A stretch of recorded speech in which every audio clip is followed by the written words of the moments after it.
আসসালামু আলাইকুম, আমি শাহাদাত ইসলাম। আমার এই লেকচারে আমি নিয়ে এসেছি এরিয়া মোমেন্ট মেথডে এসএফডি বিএমডি এর একটি প্রবলেম। তো এটি হলো আমাদের problem, draw SFD and BMD for the following figure শোন ইন বিলো। অর্থাৎ আমরা এই ফিগারটির জন্য এসএফডি বিএমডি ড্র করতে হবে।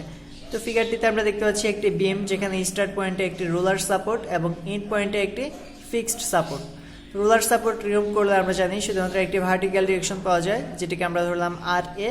এছাড়াও ফিক্সড সাপোর্টকে রিমুভ করলে আমরা পাবো একটি ভার্টিক্যাল ডিরেকশন, একটি হরিজন্টাল ডিরেকশন এবং একটি মোমেন্ট। তো হরিজন্টাল ডিরেকশন এখানে আমরা দিইনি, কারণ এখানে আর কোনো হরিজন্টাল ডিরেকশন নেই। তাহলে সামেশন অফ হরিজন্টাল ডিরেকশন এখানে কত আসছে? 0।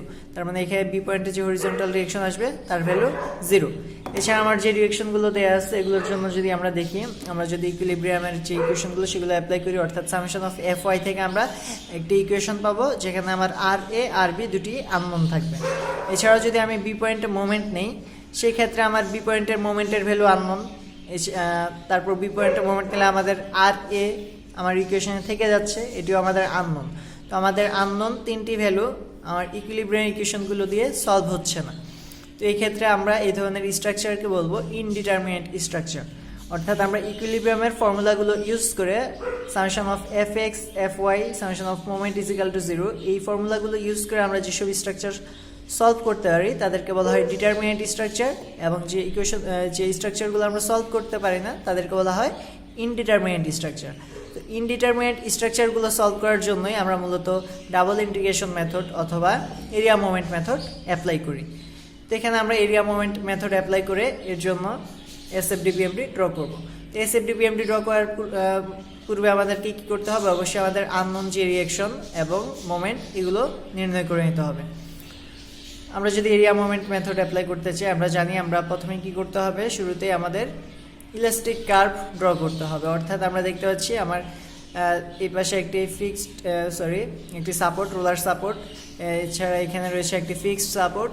তো সাপোর্টগুলোর মধ্যবর্তী অংশে সাপোর্টগুলোর যে শেষ প্রান্ত, অর্থাৎ সাপোর্টগুলোর যে পয়েন্টে, সে পয়েন্টে আমার কোনো ডিফ্লেকশন হবে না, এই জন্য এই পয়েন্টগুলোতে কোনো ডিফ্লেকশন নেই। এছাড়া আমার মাঝখানে যেহেতু ডাউনওয়ার্ড লোড দুটি আমরা দেখতে পাচ্ছি 10 কিলোনিউটন। তো এই ভ্যালুগুলোর জন্য আমার কি ডাউনওয়ার্ড নিচের দিকে আমার কি হবে? বিমটি ডিফ্লেকশন হবে। আচ্ছা, এই প্রান্তে বি পয়েন্টে আমরা যেটি দেখতে পাচ্ছি, এখানে আমার ডিফ্লেকশন হয়নি অনেকটা অংশ জুড়েই। কারণটি কি? কারণ হলো এখানে ফিক্সড সাপোর্ট। তো যেখানে আমরা ফিক্সড সাপোর্ট দেখব ওখানে আমার সরাসরি আর কি ওই পয়েন্ট থেকে কোনো ডিফ্লেকশন হবে না, ডিফ্লেকশনটি হবে কিছুটা দূরে গিয়ে। আমরা এখানে দেখতে পাচ্ছি বি থেকে কিছুটা দূরে গিয়ে তারপর ডিফ্লেকশন শুরু হয়েছে। তো এটি ঘটে সাধারণত ফিক্সড সাপোর্টের জন্য।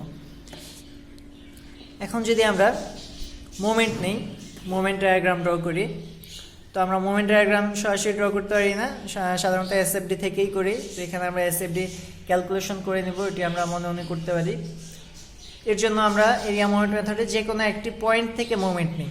তো আমরা আগের লেকচারগুলোতে দেখেছিলাম ইউডিএল বা ইউভিএল দেওয়া থাকলে ওই ইউডিএল বা ইউভিএল এর যে কোনো একটি প্রান্ত থেকে আমরা মোমেন্ট ধরতাম। এখানে যেহেতু আমার কোনো ইউডিএল বা ইউভিএল নেই, তাহলে আমরা যে কোনো পয়েন্টে মোমেন্ট ধরতে পারি। তো আমরা এখানে মূলত বি পয়েন্টে মোমেন্ট ধরবো। বি পয়েন্টে কেন ধরছি তা একটু পর বুঝতে পারবো। বি পয়েন্টে যদি আমরা মোমেন্ট নিই, অর্থাৎ বি পয়েন্ট বরাবর একটি লাইন টানলাম, তো বি পয়েন্ট থেকে আমরা অন্য যে লোডগুলো প্রত্যেকটি লোডের জন্য আলাদাভাবে মোমেন্ট নেব। এরিয়া মোমেন্ট মেথডে আমরা সবসময় এভাবেই করব যে প্রতিটি লোডের জন্য আলাদাভাবে মোমেন্ট ডায়াগ্রাম ড্র করব। আর এর জন্য আমি যে মোমেন্ট পাবো আর এ ইন্টু কত হবে, এখানে টোটাল ডিস্টেন্স হলো 15। মোমেন্টের আগে আমাকে কি করতে হবে? এর এসএফডি কি তা দেখতে হবে। অর্থাৎ আর এ রিঅ্যাকশন এবার আমাকে আপওয়ার্ড যেহেতু উপরে যাবে, উপরে গেলে এখানে আমার পয়েন্ট লোডের জন্য কনস্ট্যান্ট থাকবে এসএফডির ভ্যালুটি। তো বি পয়েন্টে আমি যদি এসএফডি আঁকি এ থেকে বি, তাহলে দেখতে হবে কেমন এরকম। তো এর যে area, height into distance, height হলো আর এ, ডিস্টেন্স হবে 5 + 5 + 5 অর্থাৎ 15। তো এর এরিয়া হবে আমার মোমেন্ট ডায়াগ্রামের ভ্যালু, অর্থাৎ 15 আর এ ইন্টু 15। আর এর ভ্যালু আমরা এখানে ধরে নিয়েছি, এটা আমাদের 15 আর হবে।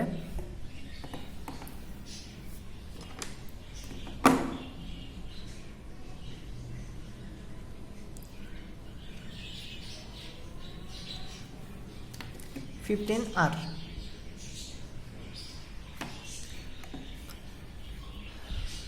তো পয়েন্ট লোডের জন্য এসএফডি যদি কনস্ট্যান্ট থাকে আমরা কি জানি মোমেন্ট ডায়াগ্রামের যে লাইনটি সেটি হবে লিনিয়ার। তো আমরা লিনিয়ার লাইন টানলাম। তো পয়েন্টগুলো আমরা অবশ্যই যে পয়েন্টে নিচ্ছি মোমেন্ট সে পয়েন্ট বরাবর বসাবো, অর্থাৎ বি পয়েন্ট বরাবর যে লাইন এই পয়েন্টেই বসাবো। এসএফডি আমার পজিটিভ ছিল, এই জন্য পয়েন্টটি আমার উপরের দিকে। এরপর যদি আমরা 10 কিলোনিউটন এই লোডের জন্য নেই মোমেন্ট, তাহলে কি হবে, এটি হলো ডাউনওয়ার্ড। তাহলে এর জন্য যে এসএফডি পাবো আমরা এবার নিচের দিকে কনস্ট্যান্ট লাইন। তাহলে এর যে এরিয়া কি হবে 10 ইন্টু এখানে ডিস্টেন্স আমরা কত পাচ্ছি এর জন্য 5 + 5 অর্থাৎ 10 ইন্টু 10 100 অর্থাৎ এটি এই পয়েন্টে আমরা যেটি পাচ্ছি 100 নিচের দিকে, কারণ এটি ছিল ডাউনওয়ার্ড। ওকে, তারপর আমরা যদি এই 10 কিলোনিউটনের জন্য নিতে চাই তাহলে এর জন্য যে এসএফডি এরিয়া সেটি হবে 10 ইন্টু 5 অর্থাৎ 50। এটিও নিচের দিকে ডাউনওয়ার্ড, এর জন্য নেগেটিভ। লাইনগুলো হবে লিনিয়ার পয়েন্ট লোডের জন্য। এটি ছিল আমাদের মোমেন্ট ডায়াগ্রাম। এখন আমরা এই মোমেন্ট ডায়াগ্রাম থেকে যদি আমরা দেখি T A by B is equal to 0। আচ্ছা, টি এ বাই বি কি আমরা আগের যে লেকচার সেখানে দেখেছিলাম যে এটি ছিল আমাদের ইলাস্টিক কার্ভ। তো ইলাস্টিক কার্ভ এটি। এখন বি পয়েন্ট থেকে যদি আমরা ইলাস্টিক কার্ভকে স্পর্শ করে একটি টেনজেন্ট আঁকি, এই পয়েন্ট থেকে যদি আঁকি, আগে দেখি এই পয়েন্ট থেকে আঁকলে কেমন হয়। এই পয়েন্ট থেকে যদি আমরা ইলাস্টিক কার্ভকে স্পর্শ করে একটি টেনজেন্ট আঁকি তাহলে টেনজেন্টটি দেখতে কেমন হবে, এই পয়েন্ট থেকে এইভাবে আসবে। এই পয়েন্ট থেকে টেনজেন্ট ইলাস্টিক কার্ভকে স্পর্শ করে এইভাবে নিচের দিকে আসবে।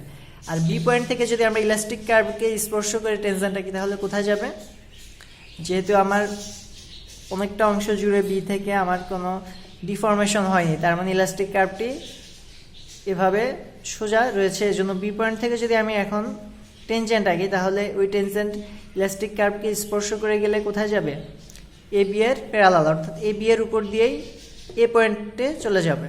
অর্থাৎ এখানে টেনজেন্ট হবে বি থেকে এ লাইন সোজা। তাহলে আমরা দেখতে পাচ্ছি, আমরা জানি ইলাস্টিক কার্ভ থেকে টেনজেন্টের যে ডিস্টেন্স, সেটিকে আমরা টি দিয়ে প্রকাশ করি। যদি বি পয়েন্টে আঁকি কার্ভ ডিস্টেন্স যদি আমরা বি পয়েন্টে নিই তাহলে সেটি হবে এ বাই বি। বি থেকে যদি টেনজেন্ট আঁকি, টেনজেন্টে আঁকবো আমরা বি থেকে। তো বি থেকে টেনজেন্ট আঁকলে যে পয়েন্ট পর্যন্ত নিব সেটি হবে উপরে অর্থাৎ এ, আর যে পয়েন্ট থেকে টেনজেন্ট আঁকবো সেটি হবে নিচে। তাহলে টি এ বাই বি। এখানে যে ডিস্টেন্স আমরা দেখতে পাচ্ছি ইলাস্টিক কার্ভ এবং টেনজেন্টের এখানে কোনো ডিস্টেন্স নেই বি পয়েন্ট থেকে, তাহলে এখানে ডিস্টেন্স কত, 0। তো এর যে formula T A by B is equal to 0, T A by B এর formula 1/ei area of A B into X bar A, অর্থাৎ এ থেকে এ পয়েন্ট যে পয়েন্ট উপরে থাকবে সেটি থেকে আমরা সেন্ট্রয়েড কাউন্ট করব। আমরা দেখি এ বি এর যে area, A B total area আমরা উপরে পাচ্ছি একটি ট্রায়াঙ্গেল এরিয়া হাফ ইন্টু ভূমি ইন্টু উচ্চতা, হাফ ইন্টু ভূমি ছিল 15 আর এখানে উচ্চতা ছিল আমার 15 আর। এবং এর যে সেন্ট্রয়েড বি পয়েন্ট থেকে আমরা সেন্ট্রয়েড নেব, এ পয়েন্ট থেকে নেব সেন্ট্রয়েড এক্স বার এ। যেহেতু এ থেকে যদি আমরা ট্রায়াঙ্গেলের সেন্ট্রয়েড দেখি, আমরা জানি 90 ডিগ্রি অ্যাঙ্গেল থেকে হয় 1/3 অফ ভূমি, তাহলে এই প্রান্ত থেকে কত হবে 2/3 অফ ভূমি। 2/3 অফ ভূমির ডিস্টেন্স ছিল 15। এই অংশটি পজিটিভ, এই জন্য মোমেন্ট হবে এরিয়া হবে পজিটিভ। তারপরে এই অংশগুলো আমার নেগেটিভ, এই জন্য এগুলো মাইনাস করবো। এরপর যদি আমরা এই যে মাঝারি যে ট্রায়াঙ্গেল এটির জন্য আমরা দেখি হাফ ইন্টু ভূমি ইন্টু উচ্চতা, ভূমি বরাবর ডিস্টেন্স হলো 10 আর হাইট হলো এর 100, হাফ ইন্টু ভূমি ইন্টু উচ্চতা। এ থেকে যদি আমরা এর সেন্ট্রয়েড নেই তাহলে প্রথমে এই ডিস্টেন্সটুকে অ্যাড হবে 5, তারপর এখান থেকে 2/3 অফ ভূমি 2/3 অফ 10, 5 + 2/3 অফ 10। তারপর আমরা ছোট যে ত্রিভুজ তার জন্য যদি আমরা এরিয়া দেই হাফ ইন্টু ভূমি হলো 5 ইন্টু উচ্চতা হলো 50, হাফ ইন্টু 5 ইন্টু 50। এটিও নেগেটিভ হবে যেহেতু নিচের দিকে মাইনাস করব। এবং এর সেন্ট্রয়েড আমরা এ পয়েন্ট থেকে যদি নেই, এ থেকে প্রথমে 10 পর্যন্ত যেতে হবে আমাকে 5 + 5, তারপর 2/3 অফ 5, 10 + 2/3 অফ 5। এখান থেকে আমরা আর এর যে রিয়েকশন, অর্থাৎ এখানে আর এ যেটি ছিল আমরা আর ধরে নিয়েছিলাম, এখানে আর এর ভ্যালু পেয়ে যাচ্ছি 6.67 কিলোনিউটন। আর এ যেহেতু নোন, এখন যদি আমরা summation of F Y apply করি তাহলে আর বি পেয়ে যাব। অর্থাৎ এভাবে summation of F Y apply করে আমরা পেয়ে যাচ্ছি আর বি 13.33 কিলোনিউটন। এখন যদি আমরা মোমেন্ট নেই, বি পয়েন্টে মোমেন্ট ক্যালকুলেশন করি, বি পয়েন্টে টোটাল মোমেন্ট কত হবে। আর এ যেহেতু আমার নোন, তাহলে প্রতিটি লোডের জন্য আমরা এখন মোমেন্ট নিলে, অর্থাৎ এখানে 10 কিলোমিটারের জন্য যদি আমরা মোমেন্ট নেই বি পয়েন্টে, 10 ইন্টু এখানে ডিস্টেন্স হলো 5 + 5 লম্ব দূরত্ব 10 × 10 অর্থাৎ আমরা পাচ্ছি হলো 100। তারপর এখানে 10 × 5 এটার জন্য পাবো আমরা 100। এগুলো পাচ্ছি আমরা হলো এন্টি ক্লকওয়াইজগুলো পজিটিভ ধরে নিলাম। আর এটি যেহেতু আর এ যেহেতু উপরের দিকে, তার মানে বি পয়েন্ট থেকে ক্লকওয়াইজ, এটিকে ধরতে হবে নেগেটিভ। তাহলে আর এর ভ্যালু আমরা পেয়েছিলাম কত? 6.67 ইন্টু এর যে ডিস্টেন্স ছিল 5 + 5 + 5 অর্থাৎ 15। এখান থেকে আমরা মোমেন্ট পেয়ে যাচ্ছি, বি পয়েন্টের মোমেন্ট হলো 49.95 কিলোনিউটন মিটার। তাহলে বি পয়েন্টের যে মোমেন্ট সেটির ভ্যালু হবে কত? 49.95 কিলোনিউটন মিটার। এভাবে আমরা এরিয়া মোমেন্ট মেথড অ্যাপ্লাই করে প্রতিটি পয়েন্টের জন্য রিঅ্যাকশন এবং মোমেন্টের ভ্যালু পেয়ে গেলাম। এখন আমরা সহজে এসএফডি বিএমডি ড্র করতে পারবো। আমরা এখানে প্রথমে 0 0 লাইন টেনে নিলাম এসএফডির জন্য। তাহলে আপওয়ার্ড লোড হলো আমার 6.67, উপরে গেলাম, তারপর আর কোনো লোড নেই, ভ্যালুটি কনস্ট্যান্ট। তারপর নিচের দিকে যাবে হলো 10 নিচে গেলাম, যে পয়েন্টটি পেলাম সেটি থাকবে আমার পরবর্তী পয়েন্ট পর্যন্ত কনস্ট্যান্ট। তারপর আমরা আরও 10 নিচে যাব, 10 কিলোমিটার ডাউনওয়ার্ড, তারপর এটিও আমাদের কনস্ট্যান্ট থাকবে। তারপর এখানে দেখতে পাচ্ছি এখানে ভ্যালু ছিল 13.33, 10 নিচে আমার পর। তারপর আমরা দেখতে পাচ্ছি আমার এই পয়েন্টে একটা আপওয়ার্ড লোড, সেটি হলো 13.33। তাহলে আমরা 13.33 উপরে গেলে 0 0-তে মিলে যাচ্ছে। তারপর আমরা বেন্ডিং মোমেন্ট ডায়াগ্রাম ড্রয়ের জন্য 0 0 লাইন টানলাম। তো এই অংশটুকুর এরিয়া কত হবে?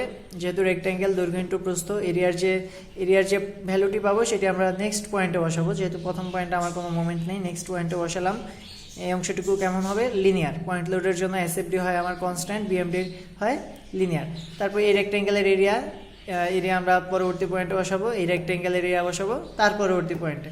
তো এখানে আমরা দেখব, এখানে আমাদের মোমেন্টের ভ্যালু আসবে কত? 49.95, যেটি আমার আগেই আমরা জেনে গিয়েছিলাম 49.95, যেহেতু আমার মিলে গিয়েছে মোমেন্টের ভ্যালু, এই জন্য আমার এই ডায়াগ্রামটি সঠিক। ধন্যবাদ সবাইকে।